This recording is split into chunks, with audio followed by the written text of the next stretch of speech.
Hey guys, real quick. Some of you might notice that this is a re-upload of a video that I had already uploaded. After reviewing the video again, I realized I failed to notice something that was privacy concern, so I had to take it down and edit that out before re-uploading it. But anyway, hope you guys enjoy. About 2 months ago, I posted a video about my experience going from Valorant to Overwatch 2. First and foremost, I want to thank you guys. I never expected the video to get the amount of views it got, so thank you. For those of you who watch it, if you remember in the video, I talked about how I didn't really play any other games besides Valorant anymore. I talked about how I wanted to go back to playing games like I used to, and actually try and get through my backlog of games, but every time I started a game, I would end up coming back to Valorant after playing it for a little while. I also talked about how after playing Overwatch 2, I had decided I would go back and actually play through those games. So after that video, I went ahead and played through one of those games and even made a video on my experience on it. But after that, I was at a loss as to what game I wanted to play next. I felt like instead of taking a step forward, I took a step back. I went back to playing games for about 10 or 20 minutes and stopping. Only difference this time, I won't just go back to Valorant. Instead, I spent a lot of my free time watching anime I had been meaning to watch and watching videos on games I wanted to play rather than actually play them. And while I love anime, I had told myself that I would really play all these games and I wanted to stick to that. Then my friends started talking about Pokemon Scarlet and Violet, the new Pokemon games coming out. Then I remember how much fun I had with Pokemon Sword when it came out. So I decided to get Pokemon Violet and give it a chance to see if I will actually stick to it and play through it. And I did. I ended up loving the game and will only play that during my free time. I thought about making a video on it, but I don't know much about Pokemon to actually talk about it, since the only other Pokemon game I've actually played through has been Pokemon Sword. To be honest, I don't even know Pokemon names, since I mostly pick Pokemons based on how they look, and I always end up giving them nicknames, rather than memorizing the name. The only names that I really know are names like Pikachu, Eevee, and Charizard, pretty much names that everyone knows. Then I thought about what it was that got me to actually play through this game. What was different from those other games that I had tried to play through but didn't play for more than 20 minutes? I realized something that had been different this time was that my friends had also been playing through it, and we decided we wanted to have a tournament with our final teams sometime in the future. There's one thing Severson is tempted to keep me playing for more than 20 minutes. Then after an hour or so of playing, the feeling of wanting to do something else went away, and I found myself having a lot of fun playing the game, just like I used to. With this in mind, I started thinking, maybe if I stuck with the game for a certain amount of time, I would really start having fun with it, and won't think of wanting to do something else. Maybe after doing this enough, I will start enjoying games like I used to, and won't have a need to do this anymore. However, that meant that I needed to have a sort of incentive to stick to games and play them for more than 20 minutes. That's when I stumbled upon videos on my YouTube homepage on some YouTubers making videos of themselves getting PSN Platinum trophies. Then I remember a while ago I had watched a video called 30 PSN Platinum Trophies in 30 Days, Can I Do It? By a YouTuber named Mystic, which, like the title says, it was about him getting 30 PSN Platinums in 30 days, which is very impressive. I decided to look up the video again and saw he had done a second one, and also saw another YouTuber named Mayor Hair Bear had also done a video on it. After watching both of them, which by the way, they're great videos, so if you haven't watched them, I 100% recommend you do, I decided this was perfect. By giving myself the incentives of doing this challenge, I will have to play through the game to get every trophy, and maybe having the incentive of getting the trophies will help me actually play through the game. However, I had a problem. While I was familiar with collecting every trophy in games, as I had done it with some of my favorite games before, I am not a trophy hunter, nor have a lot of experience actually getting every trophy in a lot of games. There was no way I could get 30 platinum trophies in 30 days myself, so I knew I couldn't do this challenge. But that didn't mean I couldn't do something similar. So I decided to change up the challenge quite a bit. Rather than 30 platinum trophies, I would just see how many I, as an average player with not much experience of trophy hunting, could get in the same amount of time. Going into it, I decided I want to have the same, or at least similar rules both YouTubers had in their videos. The rules I wanted to give myself were 1. All games played had to be at 0% completion when started, meaning no trophies should be unlocked for it. And 2. Once I started the game, I had to stick to it into completion. However, as you'll find out later in the video, I ended up breaking that second rule towards the end of the challenge. I know, I'm a fraud, but I have my reasons for it. I started the challenge on December 4th at 11:30 p.m. This meant the challenge will end on January 3rd at 11:30 p.m. This already cut my gaming time by a good amount as it was during the holidays and I had quite a few plans with friends and family. But because I am a student, I couldn't do it any other time. As I was in school and being in winter break, I decided it would be the perfect time to do it. The first game I decided to platinum was Marvel Spider-Man Miles Morales. Marvel Spider-Man is my favorite PS4 game of all time, so when I heard the release of Spider-Man Miles Morales, I was excited to play it. However, I never really got around to doing it. After playing through it, I can safely say I was not disappointed at all. While the story was shorter than Marvel Spider-Man, it was still an amazing and engaging story, and I loved that it showed us brand new characters rather than just show a lot of the same characters from the first game. Just like with Peter, in that game, I truly felt like I was living as Miles the entire time I was playing the game. Overall, this game wasn't the hardest to platinum, other than getting spectacular or better in one of the challenges given to Miles by Peter, which was required for a trophy. It didn't help that I originally misread the trophy description and thought I had to do this for every single challenge. I'm just like, yeah, no, I'm...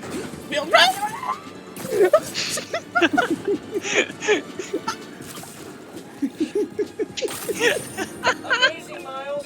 How do you do it? Oh, wait, I can't hear you. Sorry. Need to do this in time. Please!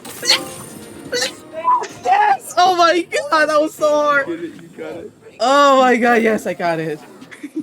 Oh my god, I got 41 seconds, bro. If I even dare to be that loud, Bro, I swear to see god. my door get kicked down and the wrath of the gods would strike into my...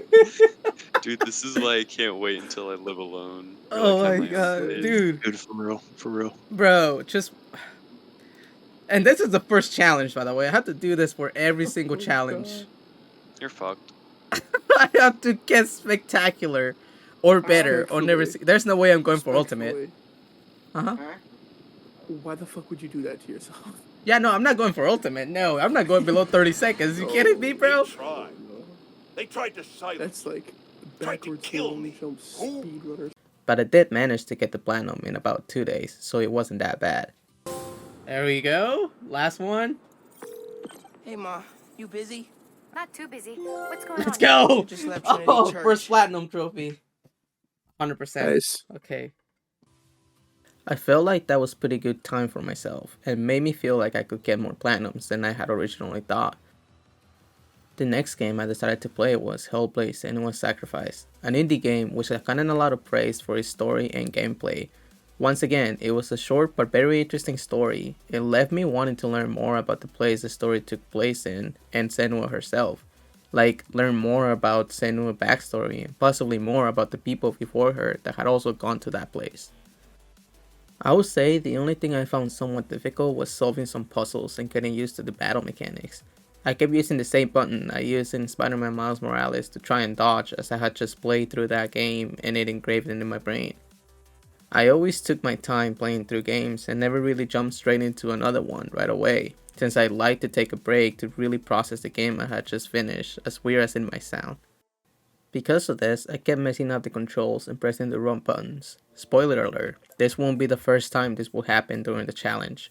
I also ended up having to do 2.5 playthroughs of Senua, as I have missed 4 of the collectibles during my first playthrough, so I ended up taking a bit longer than I would have otherwise, and ended up finishing the game in about 2 days.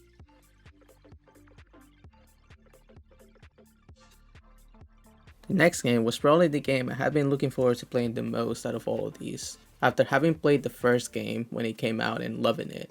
A Plague Tale: Requiem turned out to be, in my opinion, better than its prequel. This game improved on pretty much every aspect of an already amazing game and made it even better. I felt like this was a perfect continuation to a story that was great. In my opinion, this is one of the cases where the sequel was better than the first game, which shows how much work the developers put into it. This was a great game that I really wanted to enjoy and sort of take my time with, so it took me 7 days to complete it. But I think it automatically preset to extreme. I think that's probably why it's limiting it. The next game I played was Ratchet and Clank Rift Apart. I had always enjoyed the Ratchet and Clank games ever since the original on PS2, so I thought it was about time I played the most recent entry in the series. After all, I ordered it at the same time I ordered my PS5, since I wanted to be one of the first games I experienced on it, but it had been just sitting on my desk collecting dust this whole time. Overall, I really enjoyed this game, and I don't know if it's just me, but I feel like Ratchet was a little more mature in this game than in the other games. But maybe that was because, unlike the other games in the series, this one didn't just focus on him and Clank being the only two main characters, but rather adding two more main characters this time, which I thought was a nice change, and I liked the direction the game took. This game took me 2 days to platinum. Saying you would pick that one.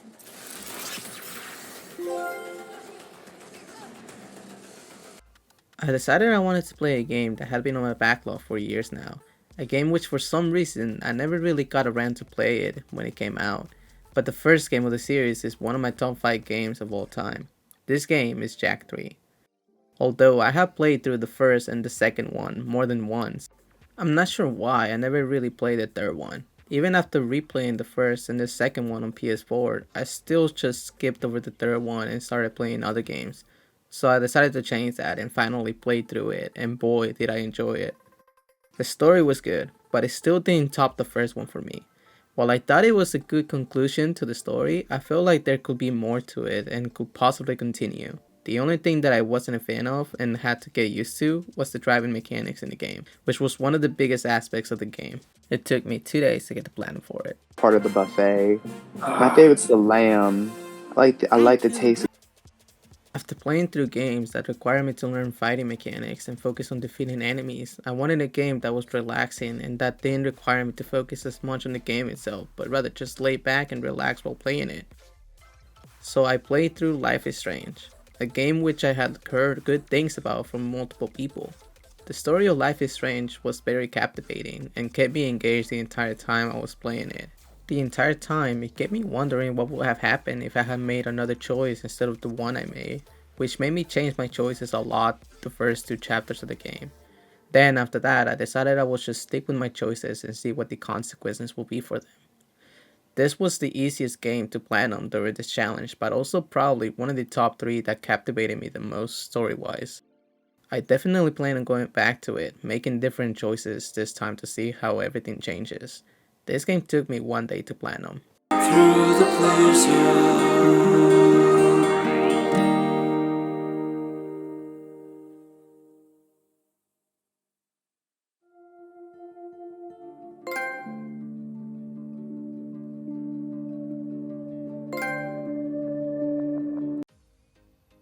By the time I had finished this game, it was December 20th, which was about halfway through the challenge, but I started feeling burnt out.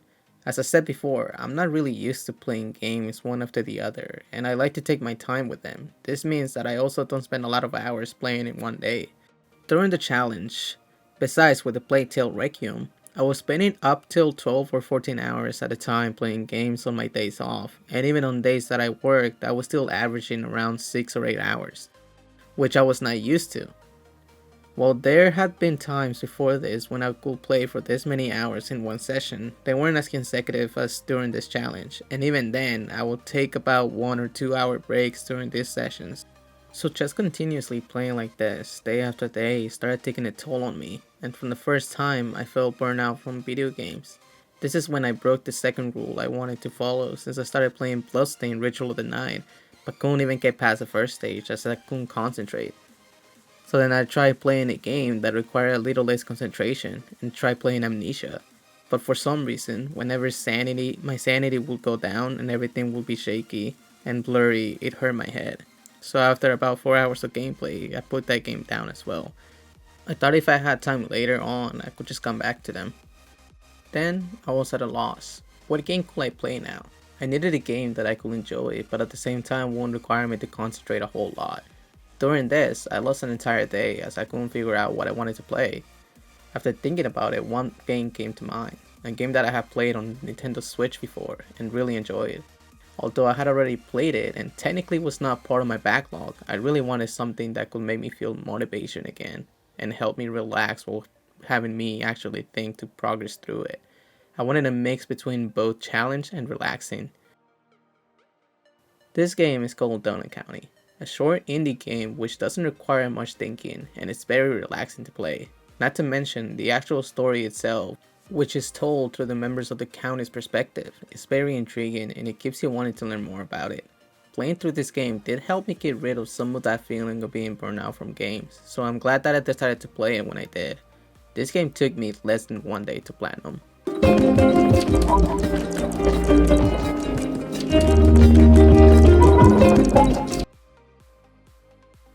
Next, I played through a game that made me think about my childhood. SpongeBob SquarePants Battle for Bikini Bottom. When I was a kid, I used to watch SpongeBob all the time, so playing through a SpongeBob game after years of not watching the show or playing any of the games was a trip down memory lane, which made the game a lot more enjoyable. The game basically follows multiple plots like the episodes of SpongeBob, like getting jellyfish from the jellyfish game for Squidward after getting stung and other similar things like that, while at the same time mixing fighting and platforming elements into it. Overall, it was a very fun experience and made me want to play through other games based on cartoons from my childhood. This game took me 3 days to platinum.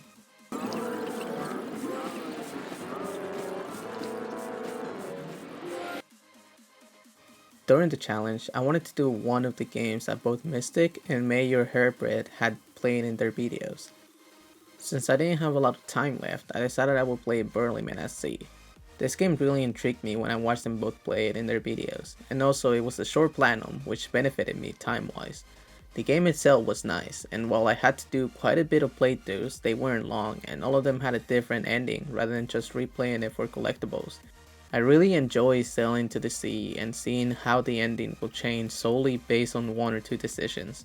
This game took me less than 1 day to platinum.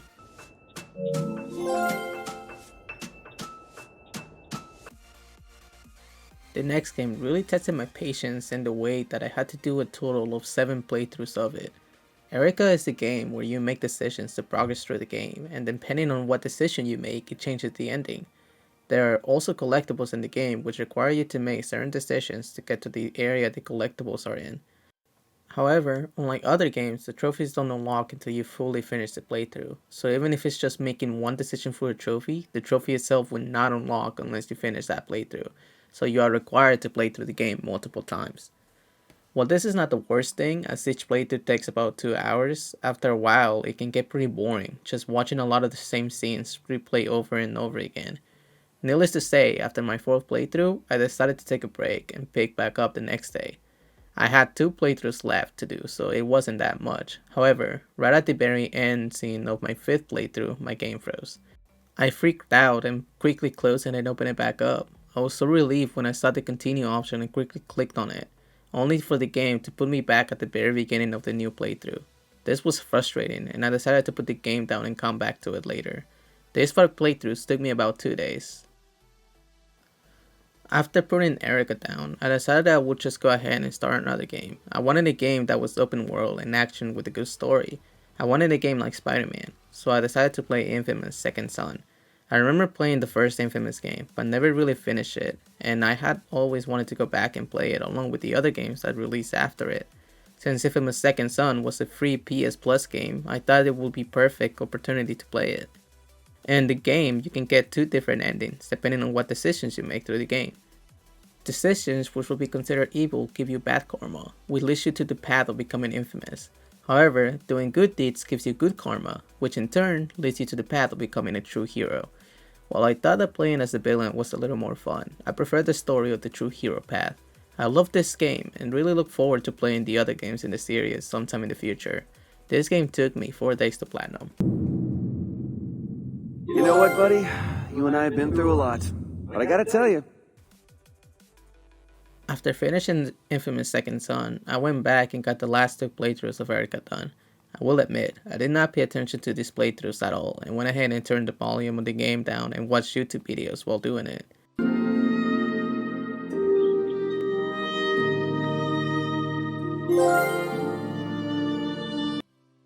At this point, it was January 1st, which meant I only had about a day and a half left of the challenge. Reason being because even though the challenge was supposed to end on January 3rd at 11:30 p.m., I had made plans the previous week of hanging out with some friends that day. So I knew I wouldn't be able to play any games at all on the last day. After thinking about what game I could play to close off the challenge, I decided to do God of War 3. Before this, I had only played God of War 2 and some of the new God of War 2018, but never really played any of the others. I couldn't find a copy of the original God of War for PS4, only God of War 3, so I went ahead and played that one instead. I have to say, the opening cinematics is probably one of the best I've ever seen in gaming, and it was a lot of fun going back to the gameplay of just lashing through enemies as Kratos. But on the last day, instead of playing through it, I ended up miscalculating time and binge watching anime, which took about 5 hours of my time. I know what you're thinking. Why would you decide to watch anime instead of playing the game and finishing it? And well, I don't know. I mean, it's just anime, you know. I like anime. To no surprise, while I did finish a playthrough and got 28 out of 34 trophies on the game, I didn't get the platinum unfortunately. I started this challenge with 10 platinums to my name, and at the end of it, I had a 21, which means I got a whopping 11 platinums in 30 days. While that may not seem as much to some of you, especially after doing this challenge based on the videos of 30 platinums in 30 days, to me, this is a big achievement since those 10 platinums I started off with took me 2 years to get, so getting even just one more than that was a milestone for me. I might revisit this challenge in the future to see if the number of platinums I get increases. I hope you guys enjoyed the video and will appreciate it if you left a like and subscribe. Have a great morning, day, or night, and I'll see you guys on the next video. Peace out.